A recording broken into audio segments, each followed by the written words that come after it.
రుద్రాక్ష వైభవం. ఓం నమ శివాయ. నేను మీ శ్రీకృష్ణ చాముండేశ్వర మహర్షి. శ్రీ విశ్వావసు నామ సంవత్సర ఉగాది శుభాకాంక్షలు. 60 సంవత్సరాలలో మనకి ఒక సంవత్సరం ఈ విశ్వావసు నామ సంవత్సరం. విశ్వావసు అంటే విశ్వ అంటే విశ్వము, వసు అంటే మనకి సంపదను కలిగించటం, ప్రసాదించటం, అలాగే విశ్వశక్తి నుండి మనం పొందగలిగినంత పొందటం. ఈ విశ్వావసు నామ సంవత్సరం అంటే విశ్వం నుండి అనేకమైనటువంటి సిరి సంపదలు కానివ్వండి, ఒక కాస్మిక్ ఎనర్జీ కానివ్వండి, ఒక ప్రకాశవంతమైనటువంటి శక్తి కానివ్వండి మనల్ని చేరబోతుంది. కాబట్టి ఈ సంవత్సరం విశ్వం నుంచి మనం ఎంతో తీసుకోవచ్చు అని దీని యొక్క అర్థం. అలాగే ఇస్తుంది అని అర్థం. కాబట్టి మనం తీసుకోవటం మనదే ఆలస్యం అన్నమాట. ఇకపోతే ఈ సంవత్సరం మనం చూసినట్లయితే ఈ విశ్వావసునామ సంవత్సరంలో రాజు రవి అవటం, సూర్యుడు అవటం, అలాగే మంత్రి చంద్రుడు అవటం, అలాగే సైన్యాధిపతి కూడా సూర్యుడే, సస్యాధిపతి గురువు, అలాగే ధాన్యాధిపతి కుజుడు, ఆర్ఘ్యాధిపతి కూడా సూర్యుడే, అలాగే రసాధిపతి శని, నీరసాధిపతి బుధుడు. అదేవిధంగా ఈ యొక్క విశ్వావసునామ సంవత్సరంలో భౌగోళిక దృష్ట్యా ఎలా ఉంది? రవి రాజు అవటం వల్ల, అలాగే చంద్రుడు మంత్రి అవటం వల్ల దాదాపుగా సస్యశ్యామలంగా ఉన్నప్పటికీ అంతర్యుద్ధాలు, ప్రకోపాలు ఇలాంటివి ఎక్కువ ఉండే అవకాశం ఉంటుంది. అదేవిధంగా చూసినట్టయితే ఈ యొక్క ఉగాది రోజు మనం ఏం చేయాలి? ఉగాది రోజు ఉదయాన్నే తలస్నానం చేసి నూతన వస్త్రాలు ధరించి, అలాగే మీ యొక్క పితృదేవతకు, మాతృదేవతలకు పాద నమస్కారం చేసుకొని, పెద్దలకి నమస్కారం చేసి, తర్వాత అధికారులను, అలాగే మీ యొక్క వ్యాపార వ్యవహారాలను పరిశీలించుకొని, అలాగే మీ యొక్క నూతన వ్యాపారాలు కానీ ఏమన్నా కూడా ప్రారంభం చేయాలనుకుంటే ఈరోజు చాలా మంచి రోజుగా మనం భావిస్తాము. అదేవిధంగా ఈరోజు ఒక కొత్త ప్రణాళికను మీరు రూపొందించుకున్నట్టయితే చాలా బాగుంటుంది.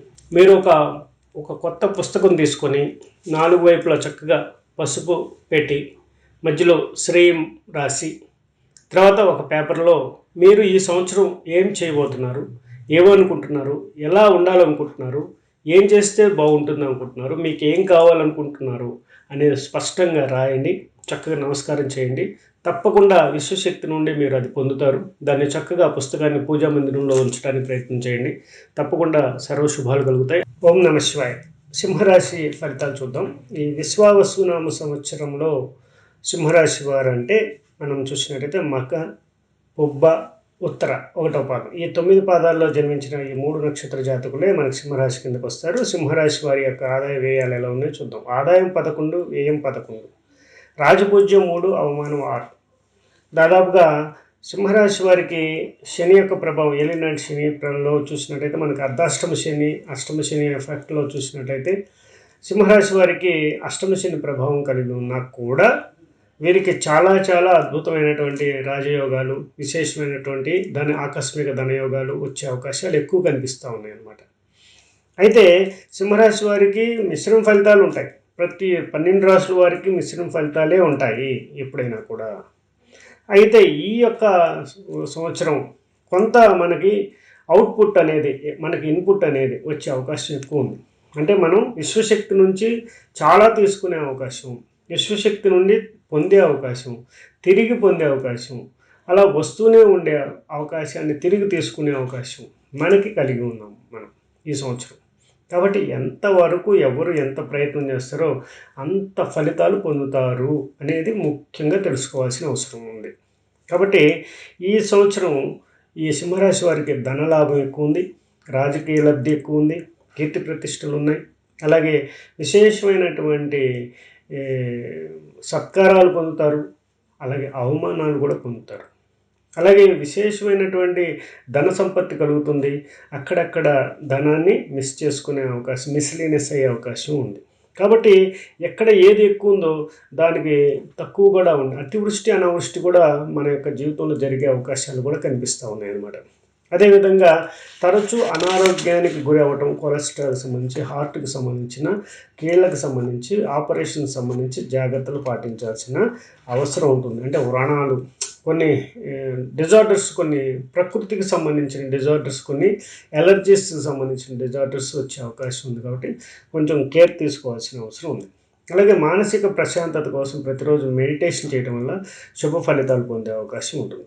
ఈ సంవత్సరం మీరు అనుకున్న పనులన్నీ నెరవేరుతాయి. గృహ సంబంధమైనటువంటి వ్యవహారాలు ఏమైనా ఉన్నట్టయితే కట్టడాలు కానీ అవి చక్కగా ఎటువంటి ఆటంకాలు లేకుండా ముందుకు వెళ్ళే అవకాశం ఉంటుంది. భార్యాభర్తల అన్యోన్యత, దాంపత్యం అంతా కూడా బాగానే ఉంది. సంతాన సాఫల్యత ఉంది. అలాగే కోర్టు వ్యవహారాలు ఉన్నా కూడా ఒక కొలిక్కి వచ్చే అవకాశం ఉంటుంది. దీంతో పాటుగా వ్యవసాయ రంగాన్ని చూసినట్టయితే ఈ సంవత్సరం చాలా బాగా మీరు పంటలు మీ చేతికి వచ్చే అవకాశం ఉంది. అలాగే విశేషమైనటువంటి ధన సంపత్తు కలుగుతుంది. ధన వ్యయం కూడా ఎక్కువ అయ్యే అవకాశం ఉంటుంది. చీడ, పీడ, పురుగు, పుట్ర ఇలాంటివి వచ్చే అవకాశం ఉంది. కాబట్టి కొంచెం కేర్ తీసుకోవాల్సిన అవసరం ఉంది. అదేవిధంగా అగ్ని ప్రమాదాలు కూడా జరిగే అవకాశాలు ఎక్కువగా ఉన్నాయి. కాబట్టి మీరు ఇంటి దగ్గర కూడా అన్ని చోట్ల కొంచెం కేర్ తీసుకోవాల్సిన అవసరం ఉంటుందన్నమాట. అదేవిధంగా మీరు మంత్ర దీక్షా విధానాలు, యజ్ఞ విధానాలు పాటించినట్లయితే, వాటిలో పాల్గొన్నట్లయితే చాలా వరకు ఇంకా శుభ ఫలితాలు పొందడానికి అవకాశాలు ఎక్కువ ఉన్నాయి. అలాగే ఉద్యోగ పరంగా చూసినట్టయితే పద ఉన్నతి, అలాగే ట్రాన్స్ఫర్స్, ప్రమోషన్స్ బాగా ఉన్నాయి. మంచి ఫలితాలు పొందే అవకాశం ఉంది. శుభ ఫలితాలు ఎక్కువ పొందే అవకాశం ఉంది. అలాగే మీరు యొక్క కాన్ఫిడెన్స్ని అట్లాగే ఉంచుకోండి. తప్పకుండా సక్సెస్ అయ్యే అవకాశం తప్పకుండా ఉంటుందన్నమాట. శుభం భవతు మే సదాశివం. రుద్రాక్ష వైభవం. అన్ని రకాల రుద్రాక్షలు, జాతి రత్నాలు లభించును. Banjara hills, road number 3, 9030302355, 9030906633. రుద్రాక్ష వైభవం.